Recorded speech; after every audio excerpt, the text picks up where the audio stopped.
আসসালামু আলাইকুম। তোমরা অনেকেই জানতে চেয়েছো নটরডেম কলেজের অ্যাপ্লিকেশন প্রসেস সম্পর্কে, অথবা অনেকেই কনফিউজড হয়ে বিভিন্ন পরিসর সম্পর্কে আসলে প্রশ্ন করেছো।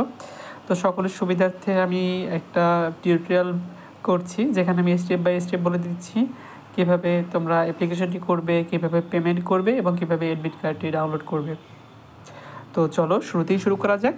আমি আসলে এটি পিসি বা ল্যাপটপ দিয়ে আসলে করছি না। এর কারণ হচ্ছে তোমাদের সবার কাছে আসলে আমি জানি যে সবার কাছে কোনোভাবেই আসলে ল্যাপটপ বা পিসি আসলে অ্যাভেলেবেল না। তো আমি মোবাইল দিয়ে দেখিয়ে দিচ্ছি সকলের সুবিধার জন্য। তো শুরুতেই আসলে আমরা যে ওয়েবসাইটটিতে যাব সেটি হচ্ছে ndc.mcampusbd.com।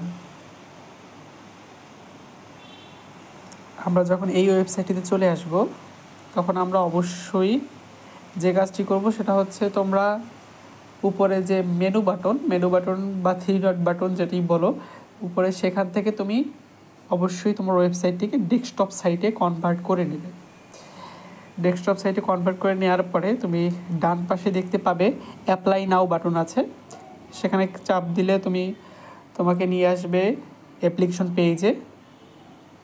তুমি যখন অ্যাপ্লিকেশন পেজে আসবে তখন সেখান থেকে তুমি শুরুতে যে অপশনটি দেখতে পাবে সেটি হচ্ছে অ্যাপ্লাই ফর অ্যাডমিশন টু। এখানে তুমি যেই বিভাগের জন্য আসলে অ্যাপ্লিকেশনটি করতে যাচ্ছ, তুমি যদি বিজ্ঞান বিভাগের ছাত্র হয়ে থাকে এবং বিজ্ঞান বিভাগের জন্য অ্যাপ্লিকেশন করে থাকে, তাহলে তুমি সায়েন্সের বাংলা ইংলিশ দুইটা ভার্সনের যে কোনো ভার্সনের জন্য অ্যাপ্লিকেশনটি করতে পারবে। আর তুমি যদি একাধিক বিভাগের জন্য অ্যাপ্লাই করতে চাও, যদি এমনটি হয়ে থাকে যে তুমি বিজ্ঞান বিভাগে থেকে এসএসসি পরীক্ষা দিয়েছো কিন্তু তুমি নিজে আসলে নটরডেম কলেজে পড়তে ইচ্ছুক এবং সেখানে তুমি বিজ্ঞান বিভাগেও পরীক্ষা দিতে চাচ্ছ এবং মানবিক বিভাগেও পরীক্ষা দিতে চাচ্ছ, সেক্ষেত্রে তোমাকে আলাদা আলাদাভাবে দুটি অ্যাপ্লিকেশন ফর্ম পূরণ করতে হবে এবং সেক্ষেত্রে তোমাকে অবশ্যই দুটি ভিন্ন ভিন্ন নাম্বার ব্যবহার করতে হবে। আমি এখন শুরুতেই বিজ্ঞান বাংলা বিভাগের জন্য দেখিয়ে দিচ্ছি। এখানে তুমি যদি বাংলা ভার্সনের হয়ে থাকো বা বাংলা ভার্সনের জন্য অ্যাপ্লিকেশন করে থাকো, তাহলে হচ্ছে তুমি সায়েন্স বাংলা সিলেক্ট করে নিবে। এরপর যদি তুমি মানবিকের জন্য অ্যাপ্লাই করো, তখন তুমি হিউম্যানিটিস সিলেক্ট করে নিবে। দুটি অ্যাপ্লিকেশন হতে হবে আলাদা আলাদা। এর পরের প্রশ্নটি হচ্ছে তুমি এখানে একটি ফটোগ্রাফ সিলেক্ট করবে। আমি একটা ফটোগ্রাফ সিলেক্ট করে নিচ্ছি। আমি এখানে একটি ডামি ফটো ব্যবহার করছি। এখানে তুমি তোমার সদ্য তোলা একটি ছবি ব্যবহার করবে এবং আমি তোমাদেরকে সকলকে রিকমেন্ড করবো এখানে অবশ্যই হোয়াইট ব্যাকগ্রাউন্ড বা ব্লু ব্যাকগ্রাউন্ড, অর্থাৎ এক কালারের ব্যাকগ্রাউন্ডের একটি ছবি ব্যবহার করবে। এক্ষেত্রে তোমাকে কোনো কম্পিউটার দোকান বা কোনো ফটোশপে যাওয়ার দরকার নেই। তুমি নিজেই একটি সেলফি তুলে বা কারো সাহায্য নিয়ে একটি ছবি তুলে সেটি খুব সহজেই ব্যাকগ্রাউন্ডটি রিমুভ করে তুমি এক কালারের ব্যাকগ্রাউন্ড ব্যবহার করে তুমি আসলে অ্যাপ্লিকেশনটি করতে পারবে। এই জন্য আমি সবাইকে রেকমেন্ড করব একটু মোটামুটি ফর্মাল হয়ে একটা শার্ট পরে তারপরে হচ্ছে তুমি এক কালারের ব্যাকগ্রাউন্ড দিয়ে ছবিটা দিবে। আমি এখানে একটি ডামি ছবি দিয়েছি। আমি তোমাদেরকে একটা ভিডিও টিউটোরিয়াল দিয়ে দেবো কীভাবে আসলে তুমি ফটোর ব্যাকগ্রাউন্ড রিমুভ করে এক কালারের ব্যাকগ্রাউন্ড করে নেবে। পরের প্রশ্নটা হচ্ছে নেম অফ দ্য স্টুডেন্ট। আমি একটা নাম দিয়ে দিচ্ছি আসলে টিউটোরিয়ালের জন্য। এখানে ব্যবহৃত কোনো কিছুই আসলে বাস্তব নয়, তোমাদের বোঝার সুবিধার্থে আমি ব্যবহার করছি। এরপর স্টুডেন্টের মোবাইল নাম্বার,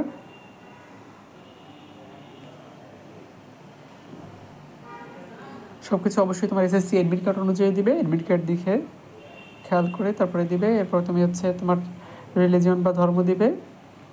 এরপর রিলিজিয়নের কোন কাস্ট তুমি সেই কাস্ট দিবে, সুন্নি শিয়া মুসলিমদের ক্ষেত্রে, আর হিন্দুদের ক্ষেত্রে ব্রাহ্মণ ক্ষত্রিয়, অর্থাৎ তোমার জন্য যেটা রিলেভেন্ট তুমি সেটিই দিবে।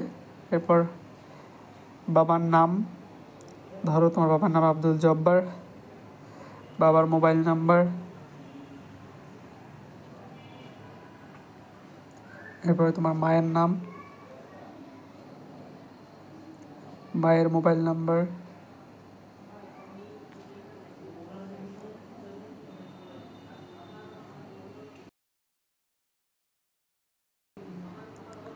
এরপরে বাবার পেশা, তোমার বাবার যে পেশা, ফার্মার হলে ফার্মার, ব্যাংকার হলে ব্যাংকার। এরপর তোমার মায়ের পেশা, হাউস ওয়াইফ হলে হাউস ওয়াইফ, তোমার জন্য যেটা রিলেভেন্ট তুমি সেটাই দিয়ে দেবে। এরপর তুমি তোমার একটুখানি ইমেল অ্যাড্রেসটি দিয়ে দেবে। আমি সবাইকে রেকমেন্ড করবো তুমি যে ইমেল অ্যাড্রেসটি সবসময় ব্যবহার করো সেটি ব্যবহার করবে। এটি তোমার অথবা তোমার যদি কোনো ইমেল অ্যাড্রেস না থাকে, তুমি আজই হোক তোমার একটা অফিসিয়াল ইমেল অ্যাড্রেস খোলার দিন, তুমি সেই অফিসিয়াল ইমেল অ্যাড্রেসটি তোমার ভবিষ্যতে সকল অফিসিয়াল কাজকর্মে ব্যবহার করবে। আমি একটা ডামি দিয়ে ইমেল অ্যাড্রেস দিয়ে দিচ্ছি।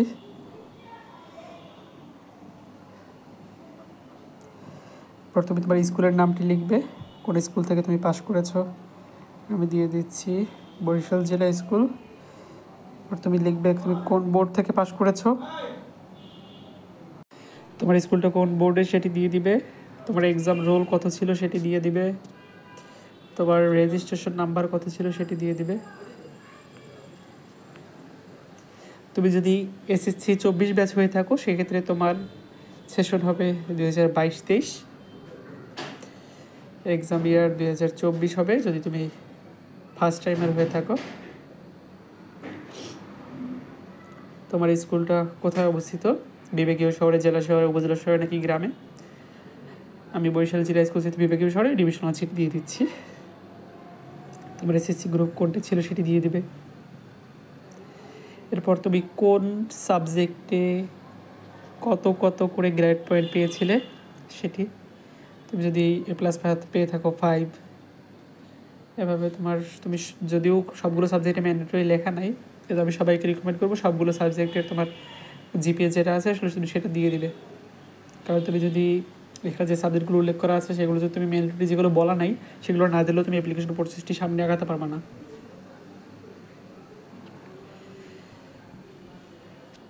আমি 5 দিয়ে দিচ্ছি। তোমাদের যার যেটা সেটা তোমার মার্কশিট দেখে অবশ্যই নির্ভুলভাবে দিয়ে দেওয়ার চেষ্টা করবে।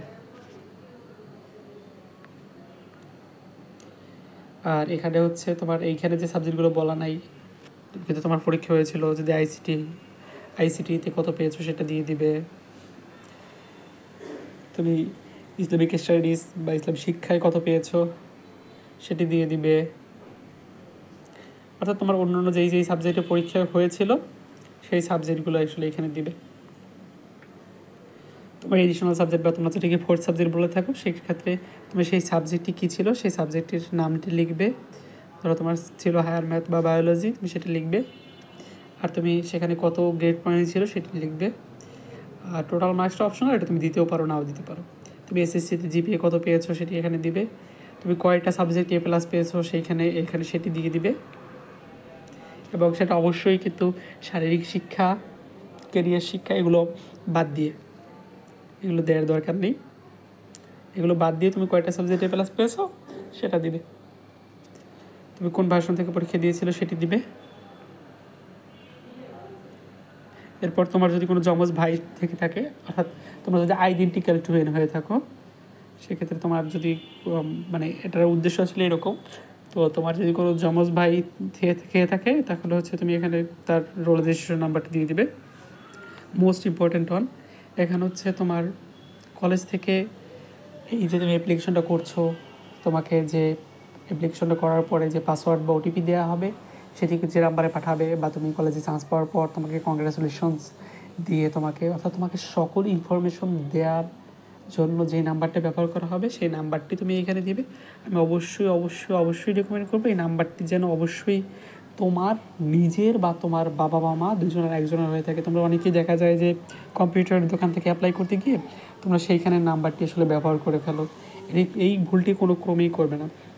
আর একটি কথা আমি আবার রিপিট করে দিচ্ছি, সেটি হচ্ছে তুমি যদি বিজ্ঞান বিভাগ থেকে বা তুমি যদি একাধিক বিভাগে তুমি যদি পরীক্ষা দিয়ে থাকো সেক্ষেত্রে দেওয়ার জন্য আগ্রহী হও, সেক্ষেত্রে তুমি অবশ্যই এটিই করবে যে তুমি এইখানে, আমি এখন বিজ্ঞানের জন্য অ্যাপ্লাই করলাম, এইখানে যে নাম্বারটি ব্যবহার করেছি, তুমি যদি এবার মানবিকের জন্য অ্যাপ্লাই সেখানে ক্ষেত্রে কিন্তু অবশ্যই ভিন্ন নাম্বার ব্যবহার করতে হবে। হ্যাঁ, এরপরে হচ্ছে এখানে যে ক্যাপচাটি সেটি হচ্ছে তুমি এখানে লিখে ভেরিফাই করে দিবে।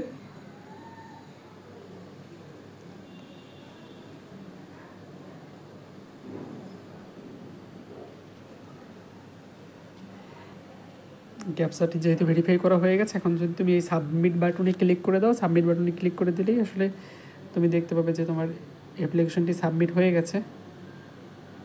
Application is submitted. এখন এই অ্যাপ্লিকেশনটা সাবমিট করার 5 মিনিট পর তোমার ফোনে আসলে তোমার পাসওয়ার্ড এবং ওটিপি, ট্র্যাকিং নাম্বার এগুলো তোমার ফোনে SMS করে দেওয়া হবে অ্যাপ্লিকেশনটি সফলভাবে যেহেতু তুমি সম্পন্ন করে ফেলেছো। এর পরবর্তী ধাপটি হচ্ছে তোমাকে পেমেন্ট করতে হবে। আমি দেখিয়ে দিচ্ছি পরবর্তী ধাপে কীভাবে পেমেন্টটি সম্পন্ন করবে। পেমেন্ট করার জন্য তোমরা বিকাশ অ্যাপে লগ ইন করে নেবে। বিকাশ অ্যাপে লগ ইন করার পরে তুমি এখানে দেখতে পাবে হচ্ছে এডুকেশন ফি দেওয়ার জন্য একটি অপশন আছে। এখানে গিয়ে তুমি কলেজের নাম লিখবে, নটর ডেম কলেজ লেখার পরে তুমি পূর্ববর্তীতে যে SMS-এর মাধ্যমে যে ট্র্যাকিং নাম্বারটি পেয়েছিলে সেটি এখানে দিবে। সেটি এখানে দেওয়ার পরে তুমি 400 টাকা পেমেন্ট করার অপশন পাবে এবং তুমি এখান থেকে আসলে সেই পেমেন্টটি সম্পন্ন করবে। পেমেন্টটি সম্পন্ন করার পরে তুমি হচ্ছে অ্যাডমিট কার্ডটি ডাউনলোড করে নিতে পারবে। আমি এখন দেখিয়ে দিচ্ছি তোমরা কীভাবে অ্যাডমিট কার্ডটি ডাউনলোড করে নেবে।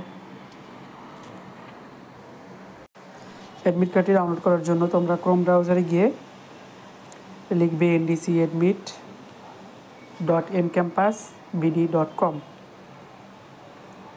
এখানে গেলে তোমরা ডান দিকে নিচে লগ ইন করার অপশন দেখতে পাবে। লগ ইন অপশনে গিয়ে তুমি যখন তোমার মোবাইল নাম্বার এবং OTP বা পাসওয়ার্ড যেটি তুমি SMS-এর মাধ্যমে পেয়েছো সেটি দিয়ে লগ ইন করলে তুমি তোমার অ্যাডমিট কার্ডটি ডাউনলোড করে নিতে পারবে। আর অ্যাডমিট কার্ড ডাউনলোড করার পর তুমি সেই অ্যাডমিট কার্ডের সকল নির্দেশনা পড়ে তোমার জন্য যে হলটি সিলেক্ট করা হয়েছে, রুম নাম্বার কোন ভবনে, হ্যারিংটন টিম নাকি গাঙ্গুলি ভবনে, সেই ভবনে সেই নির্দিষ্ট সময় চলে যাবে এবং অ্যাডমিট কার্ডের সকল নির্দেশনা মোতাবেক ভালোভাবে পরীক্ষা দেবে। সবার জন্য বেস্ট অফ লাক। সবাই ভালো থাকবে, ভালো করে পরীক্ষা দেবে।